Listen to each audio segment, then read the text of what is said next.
Welcome to The Sideshow.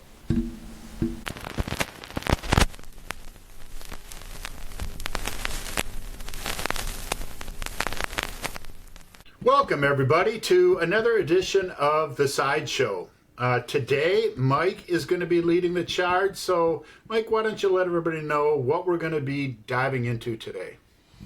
Thanks, Mark. We're going to be talking about an album that I think is one of the more interesting albums that you're going to come across, despite the fact that it's from a band that I wouldn't number amongst my favorite artists, although I appreciate their material, and it's a style of music that I, generally speaking, don't care for.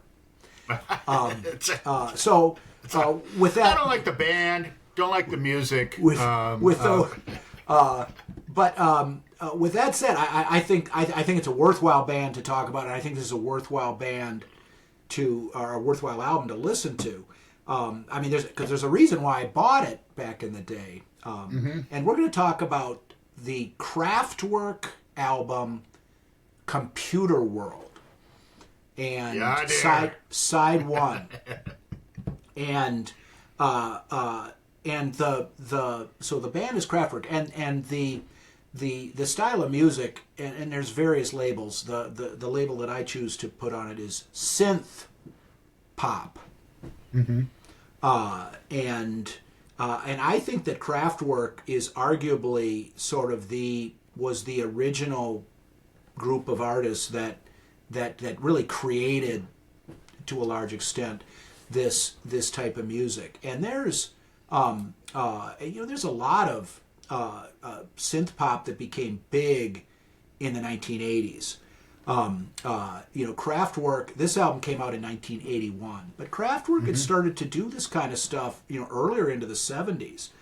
And eventually, in the late 70s and then into the 80s, bands like the Human League, Don't You Want Me was a huge international hit. Gary Newman, back, and he had a relatively short window of time, but his song "Cars" was a big international hit. Bands like Depeche Mode, Orchestral Maneuvers in the Dark, Soft Cell, Tainted Love, Ultravox, the Pet Shop Boys, a bunch of bands that I never listened to were big. I heard the Human League, Don't You Want Me, Fascination, songs that were on the radio. But some of these other bands that I just rattled off are bands that I'd heard of and kind of knew kind of what they played, but I never went and bought albums. I wouldn't recognize material from a lot of those bands. But that stuff was big in the 1980s. It really was. And I think that this album by Kraftwerk is where they were kind of stepping in as the elder statesmen of this type of music when it was really starting to take off. And so I think that it's musically significant for those reasons. And I think that kind of just where they were coming from on this album. This album came out in 1981, and they're talking about how computers were going to take over the world, was basically where they were coming from in a lot of ways. And here we are. This is 45 years later. Yeah. Think they were onto something? Back then. Nobody had a home computer in 1981, or at least nobody, unless they had more money than we did when we were growing up, or when we were 18, in 1981. But in any case, Kraftwerk is a band. They were from Germany, and they played sort of experimental electronic music at the when they first started. And to be totally frank, I haven't listened to any of that early music by Kraftwerk. But my my sense is that it was sort of like Tangerine Dream, sort of this krautrock, electronic, experimental music.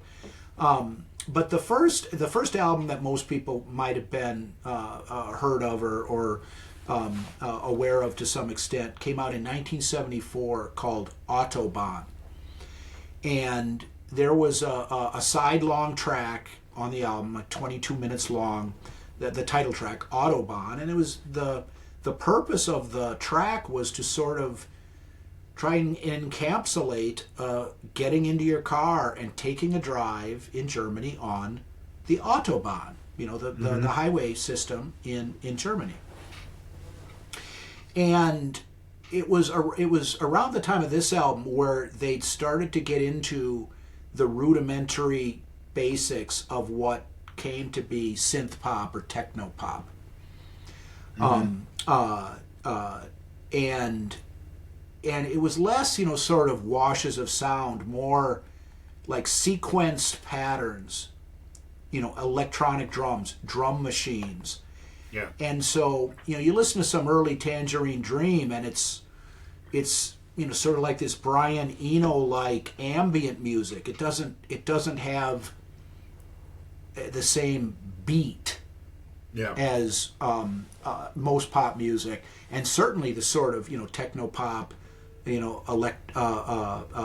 synth pop that was big in the 80s, where it was drum machines and synthesizers.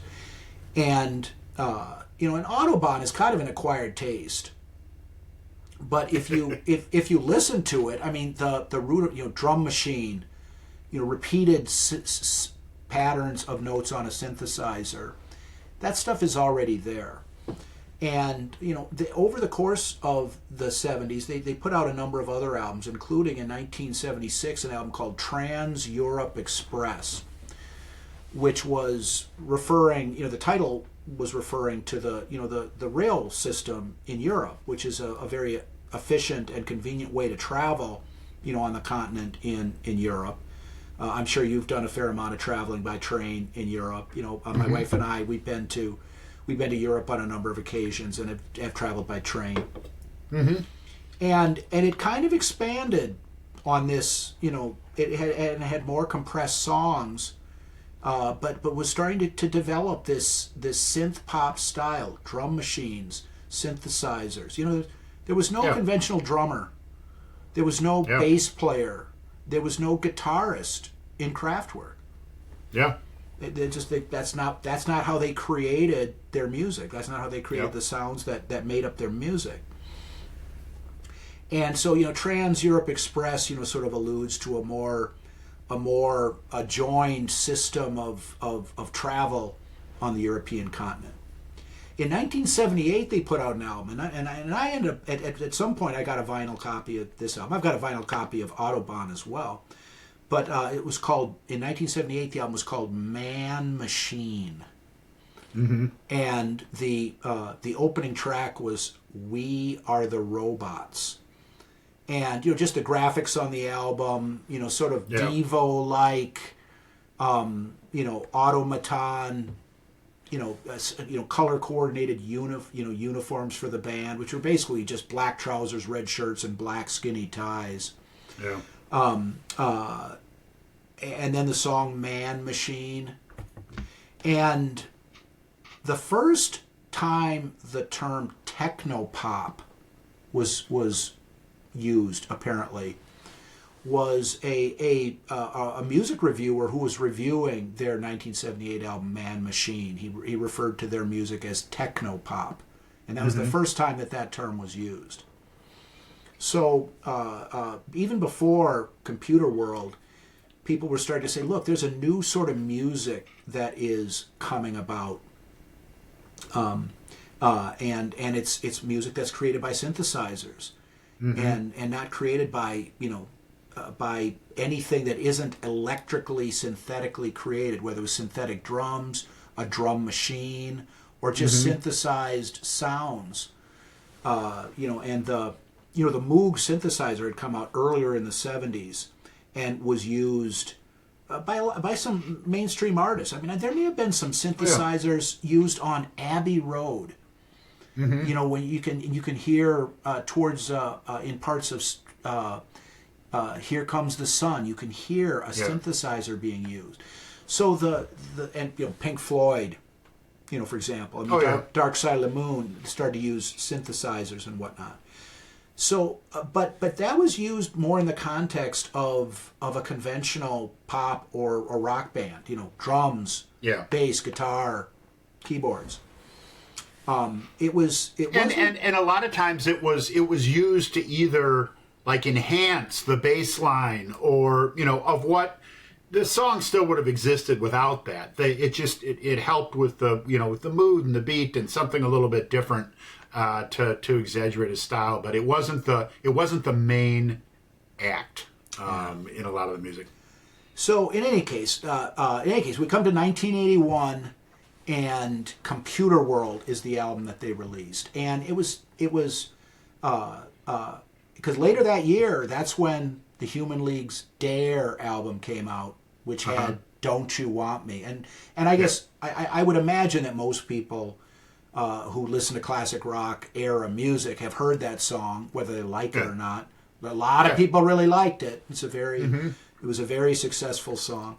And then all these other bands that I referred to earlier, and a lot of others, started coming out and having this music. I can still remember the first time I saw a band where it was all keyboard players.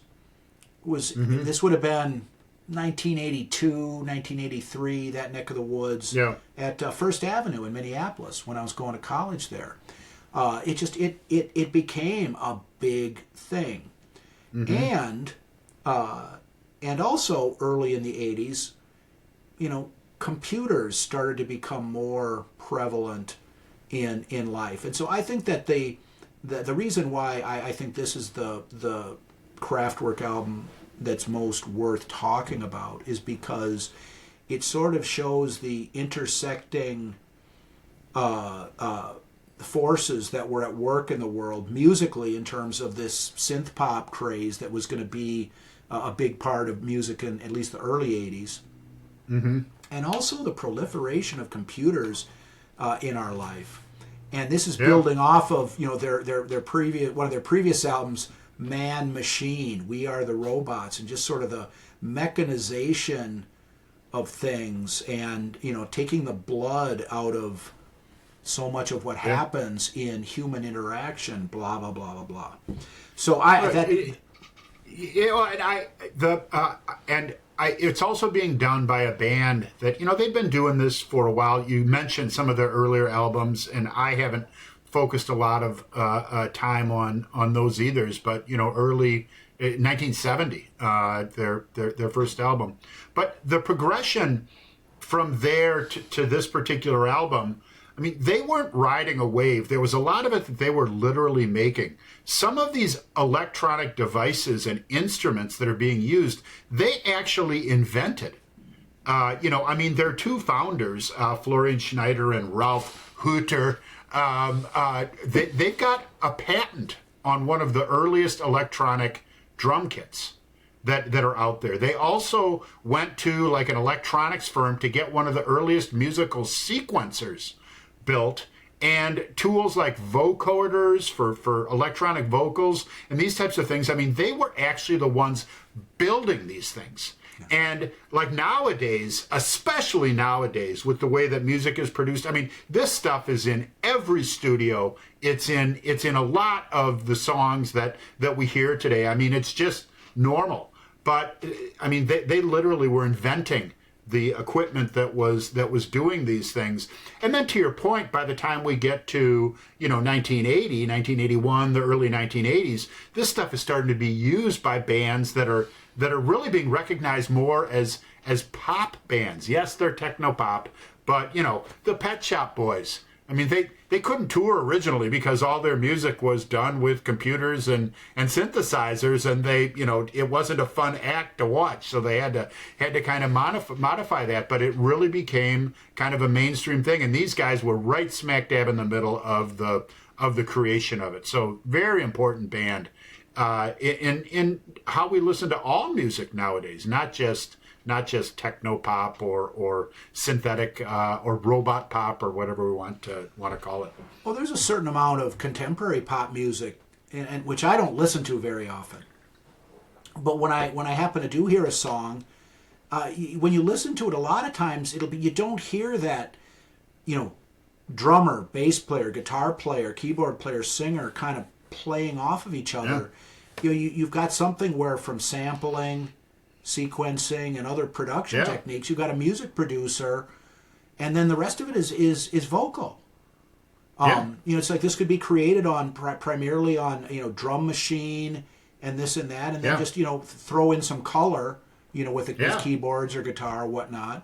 And that's maybe a little bit. I may be being a little bit rough on the contemporary pop scene, but in any event, because let's face it, in the early '80s and into the mid '80s, I mean, it's just synthesizers were everywhere in pop music, even if it wasn't techno pop.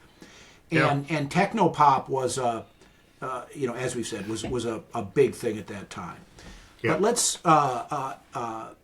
so I think that this is an important, in my opinion, it's an important album. It's definitely worth talking about.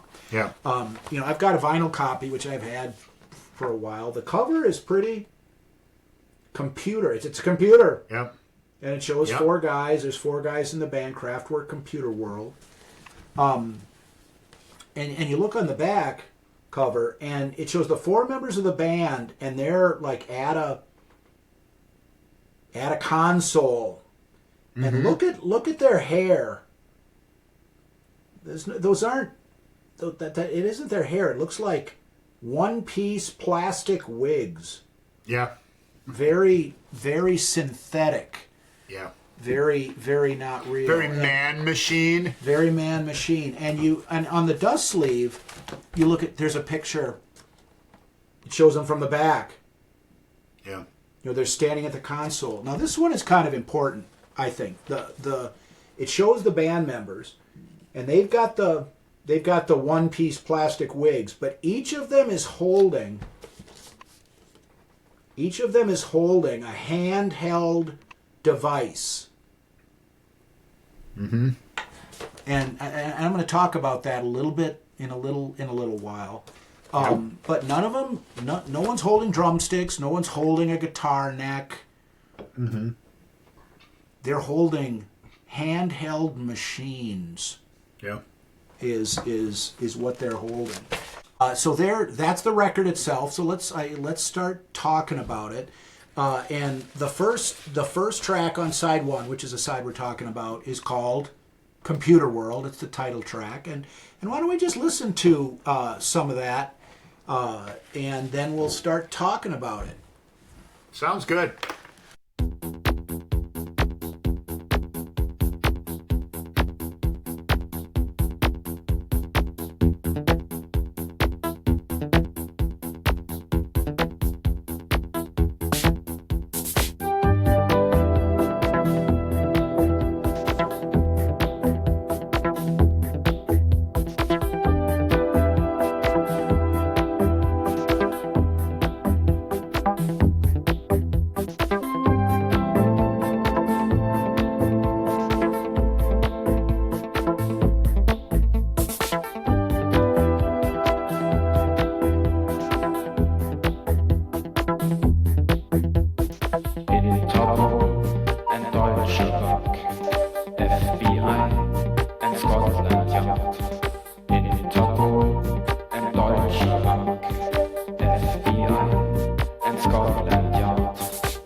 Well, there it is. It's pretty straightforward.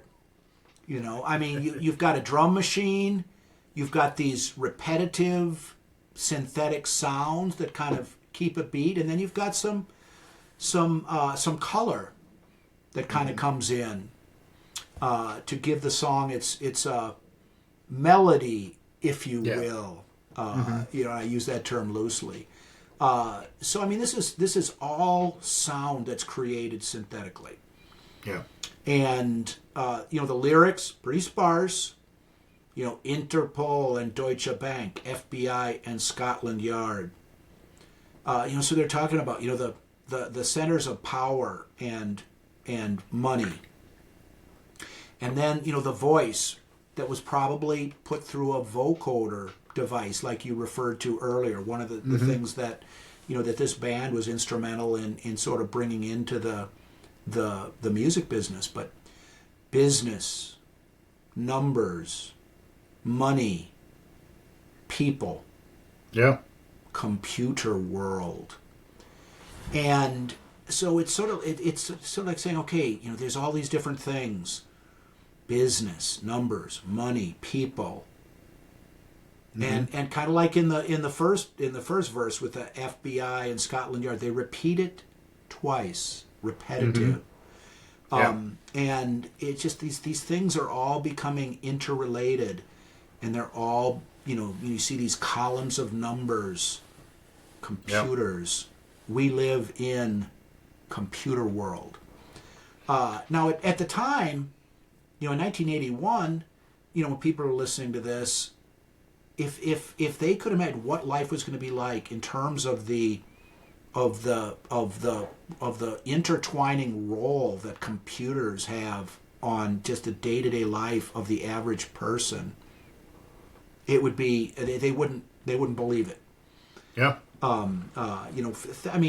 Because how do I know that? Because I think back to when I was first listening to shit like this in the early 80s, before the idea of owning a computer at home had ever entered my mind. Yeah. It's astonishing.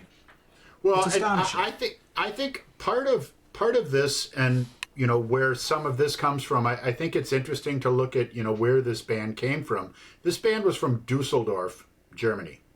Now, we're used to a lot of like the when we think of from Europe, the British invasion of music, right? A lot of the acts that came from that. I mean, a town like Liverpool, for example, where this was a working industrial factory port type town, right? Where these bands, they'd play covers from the United States, and people were going to pubs to relax after a work day. They had greasy hands, and you can kind of picture that environment, and where rock and roll music was just a part of what they were doing. Dusseldorf was not a factory industrial town. Dusseldorf was a business, finance, communications type center. Yeah, there were some factories, and I mean, as there are in all larger cities, but its real focus was, I mean, aside from Frankfurt, it was the financial center. A lot of financial stuff going on, a lot of business, numbers, money, people, right, in Dusseldorf. So I mean, they kind of coming from a little bit different space than a lot of your more traditional like working class European rock and roll bands that we may have heard from. And so these are the organizations that were using computers first. First, the cops, Interpol, Scotland Yard, the FBI, and then big business. Yeah. Those were the people that at the time were using computers on a regular basis. To your point, Mike, us walking on the street, we didn't own a computer at home. We weren't, and certainly the idea that, and I would say it's not just day to day, minute to minute, people are engaging with computers on their phones and the internet and connectivity and that type of thing. I mean, if anything, we've come a lot farther than what they were talking about back then. So, but I do think that where they came from was a part of that, because these leading edge type organizations that were the first ones, that's what was going on around them as they were putting this music together. Well, and the later in the song, we didn't hear it on the clip that was played, but when the one of the sets of lyrics is crime, travel, communication, entertainment. Mm-hmm. And, I mean, for purposes of, let's say, computer security, what do you need? You need a cell phone, because when you put your username and password into, say, your medical portal, Yeah. some of the security systems, they want to send a verification code to you so that you can put it in, so that that's how they can confirm it's you. Two-factor authentication. Yeah. Yeah, and so it's like you can't. I mean,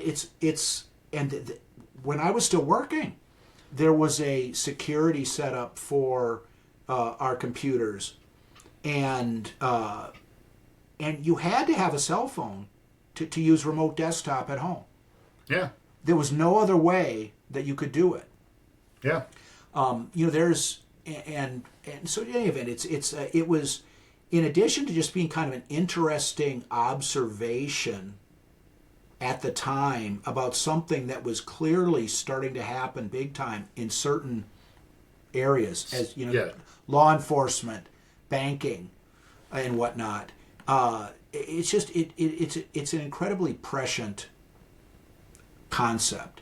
We either live in or are moving into a computer world. Mm-hmm. And so one of when art, whether it's literature or films or music, does a good job at anticipating the future, I always find that fascinating.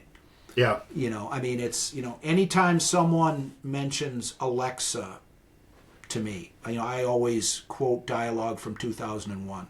Mm-hmm. For example, and so this is, affirmative, Dave. I read you. Open the pod bay doors, Hal. Sorry, Dave. Sorry. I'm afraid I can't do that. Can't do that. But this is, and I don't want to make this music more important than it is. It's technopop. It's synth pop. Yeah. But it is the perfect vehicle for describing a world where machines are slowly taking over what's happening. And I mean, especially in the current era where, one of the big topics of just, socially, politically, business, AI, artificial intelligence. And there's a term, the singularity for when, and stuff like that. So I think that in addition to them being sort of innovative artists in terms of being one of the primary developers of the synth pop, techno pop style of music, they were able to connect it to something that was illustrating how these non-human forms of creation were going to proliferate. Yeah. So they were onto something.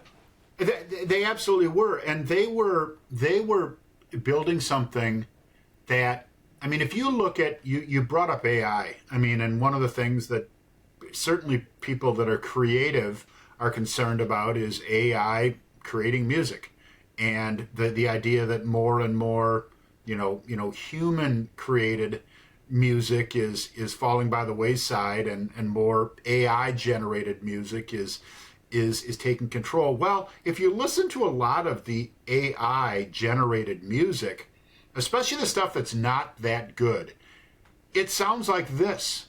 And I don't mean that this isn't that good, because what they were doing back then was hard, right? I mean, it took a lot of, because computers and electronic devices and music were used in making this album, but computers were not.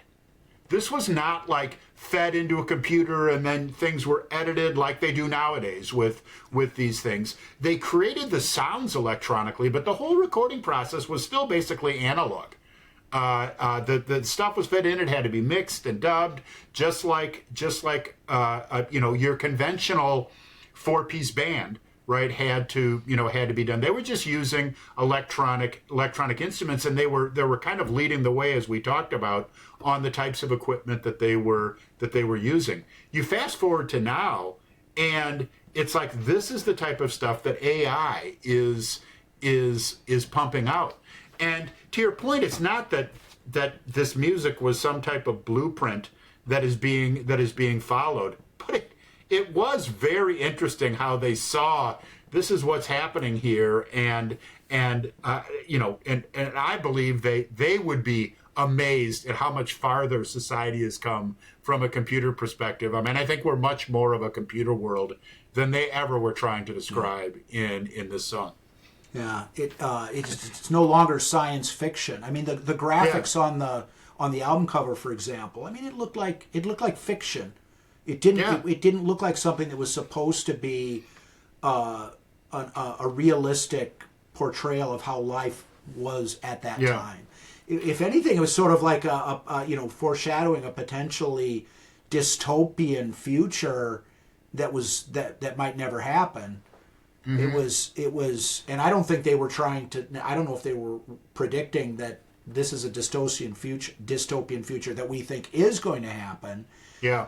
But the bottom line is that the relevance of computers to life in general, and the mechanization of the creation of music that was going to eventually happen, I think was very prescient. You when you're talking about the fact that they had to actually create these sounds and record them in a more or less conventional analog fashion, like Pink Floyd Dark Side of the Moon, the cash register sound at the beginning of Money, something that could be created digitally with a synthesizer. I mean, they had to splice tape to make that happen. And so, in any case, Computer World is the first track. And it just real quickly, just we've talked a lot about kind of the focus and the musing, but musically, and it's like as you first listen to this, it's like again, there's a lot of repetition and that type of thing that goes into these songs. But I mean, I found that this is very good music.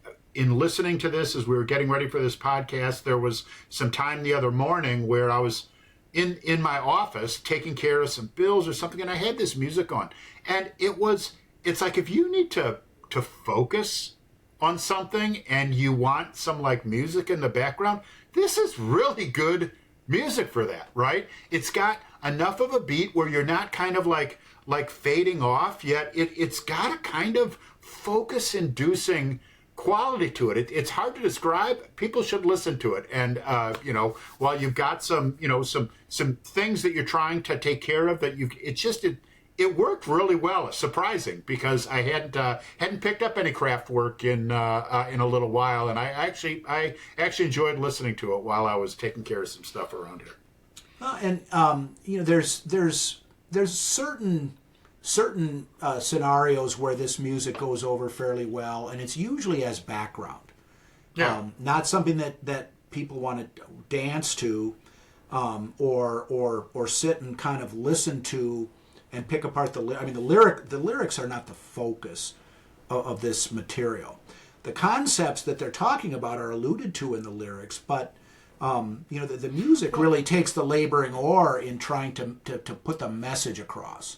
Yeah, and I mean, I would actually say though, I mean, when you're talking about dancing, like you're in a bar with a little dance floor and something just inspires you to get on your feet and dance. No, that's not what this is like. But when you're talking about like EDM kind of dance music, I mean, I say that this fits in there fairly well, right? It's I think you talked about before, this isn't the type of music that we go out on a weekend necessarily to pursue. I mean, if given the option, we're wanting to hear some guitar and that type of thing.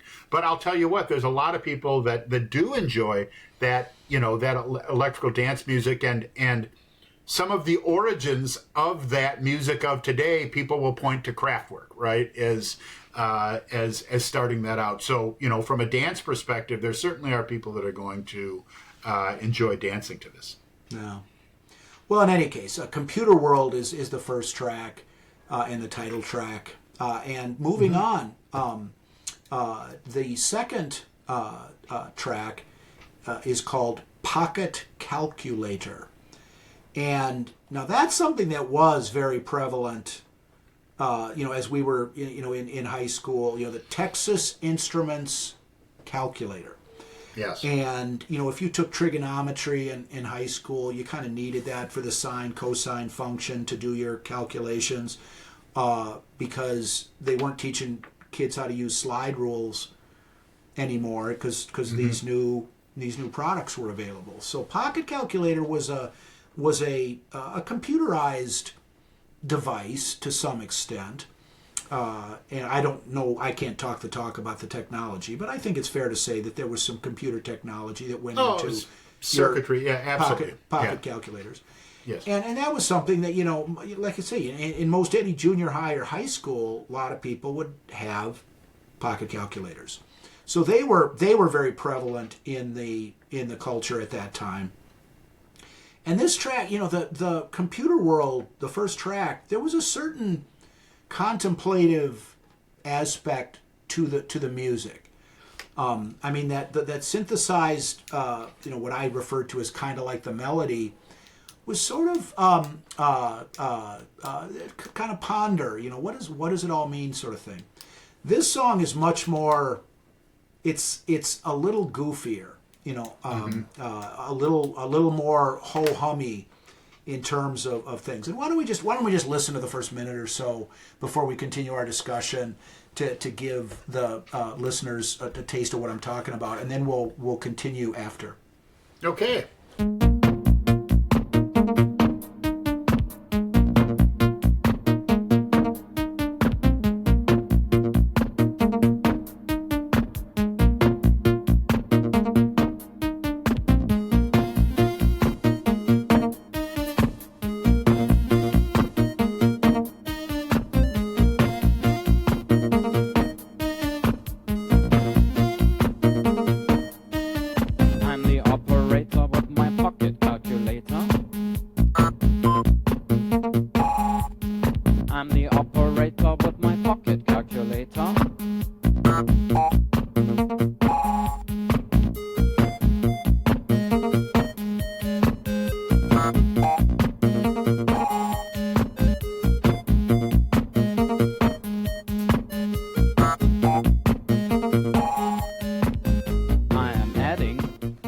Okay, so there I think you see what I mean. I'm the operator with my pocket calculator.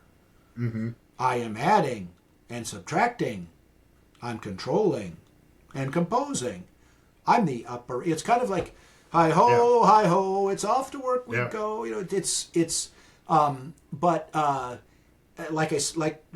we were talking about before the clip was played, this had become a very common, visible piece of technology in the world, and this is kind of what it sounds like to use it.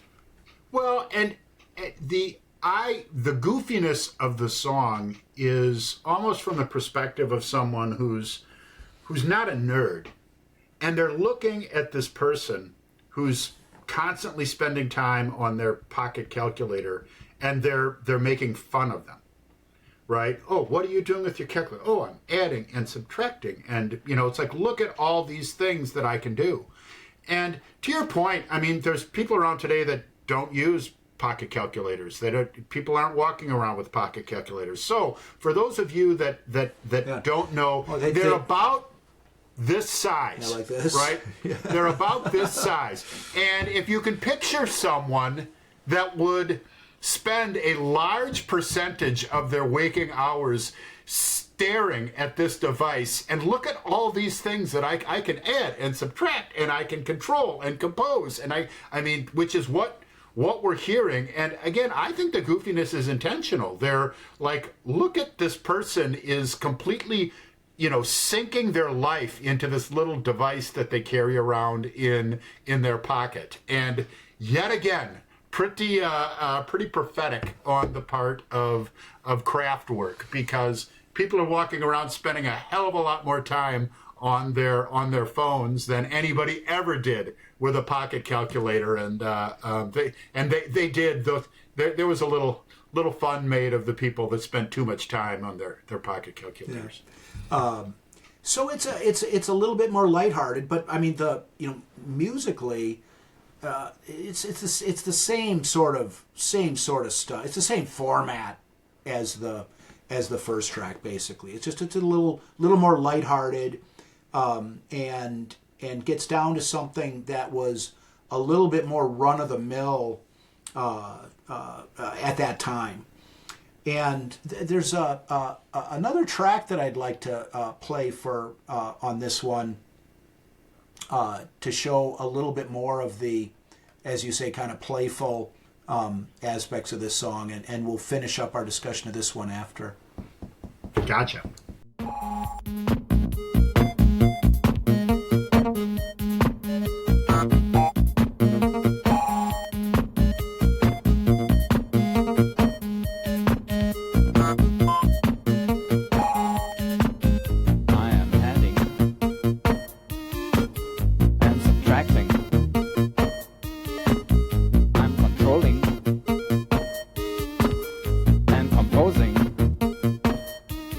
Pressing down a special key, it plays a little melody. By pressing down a special key, it plays a little melody.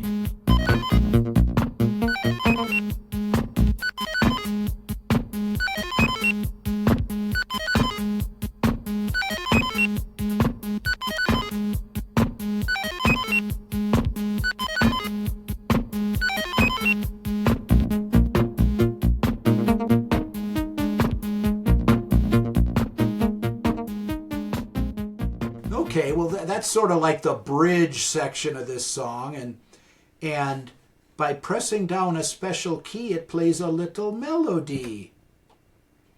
Now, when I had out the dust sleeve of the album, and it showed the members of the band all holding handheld devices, that's what they were creating the music on, and I don't know how visible it was when I held up the album cover, but a number of those devices had little keyboards on them, mm-hmm. With white and with the sharps and the flats and everything. Yeah. And so it's sort of, and there's are some music videos back in the day that you would see where one of the musicians was holding up a handheld thing and playing it on these MTV mm-hmm. videos. Mm-hmm. And I think that's I think an interesting little gimmick that they did by pressing down, because that's not just how someone is doing their adding, subtracting, computing. Yeah. That's how they're creating the music. Yeah. Is with these electronic devices that make these sounds. And so I thought that was a very clever and appropriate little thing to throw in on what's basically kind of a lighthearted song. Yeah. But that was relevant to to the message that they were presenting through this album and these various songs. Mm-hmm. That here's where things are going. Here's the direction that things are headed in. And I don't want to overplay the significance of this song, because I think at ground zero it's a fairly lighthearted, goofy song, but not without relevance to the bigger picture that they're getting at by composing these various pieces of music about the involvement of computers in our world. Yeah, I'd absolutely agree. So track number 2, for the most part self-explanatory, Pocket calculator.